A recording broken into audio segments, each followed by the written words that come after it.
Hey friends, family, followers, and subscribers. It's your fellow Winchester brother and fellow man of letters, Bradford Schiebel here, back to do another TBR.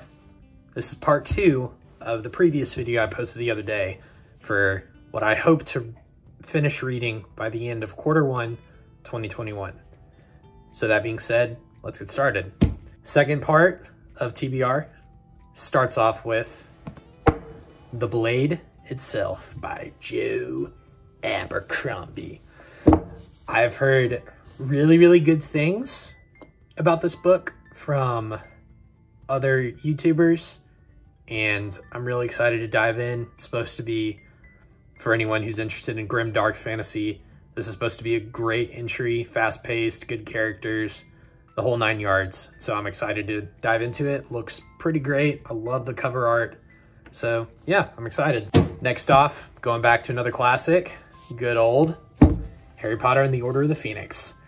Now again, like I said earlier, I reread the Harry Potter series again recently, and I'm doing it again, yes. At me for it, I don't really care. But Order of the Phoenix, after this most previous reread, was my favorite of the series, and by extension, my favorite book of all time. The reason why is because this book is much slower paced. It's darker, it's sadder, it's more angsty, and it's more human than the previous 4 books. But that's why I like it, because it teaches Harry how to deal with loss. It teaches Harry how to deal with grief and failure. And also, it teaches him how to deal with stubborn authorities who sometimes overextend the boundaries of their power, and what to do when that happens. That's why I love Order so much. I don't love it because of Umbridge, but hot take, she's a great villain, regardless of whether or not she's a great person. She's a great villain. I, again, just love this book because it's real. It sets the stakes for the ending of the series. And Harry, he's pushed to the brink of himself, but he's also pushed to be as human as he possibly can in this book. And that's why I love it. So I'm excited to reread it again. Again, favorite book of all time. Next one, also given to me by a friend, Christ and Culture Revisited by D.A. Carson. This book is examining what it looks like to be a Christian in postmodern society. And I'm really excited to learn about some of the cultural models that Carson introduces in this book, but I'm also interested to see what he has to say about today's society and what it looks like to be part of a religious faith in today's world. So I'm excited.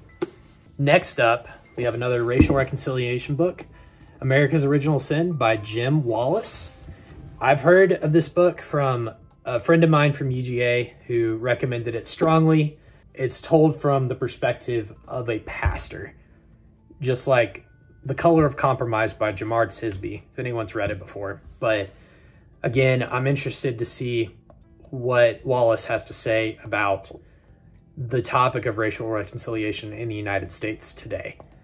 And it's a very hotly debated issue, but I love it when authors dive into the history behind such controversial topics. And I want to see what a solution would look like, a solution that he proposes. So I'm interested to dive into this one. Looks really good. Last but not least, we got a comic book. Yay! Now, for those of you who are big Marvel fans, the MCU has just returned, finally.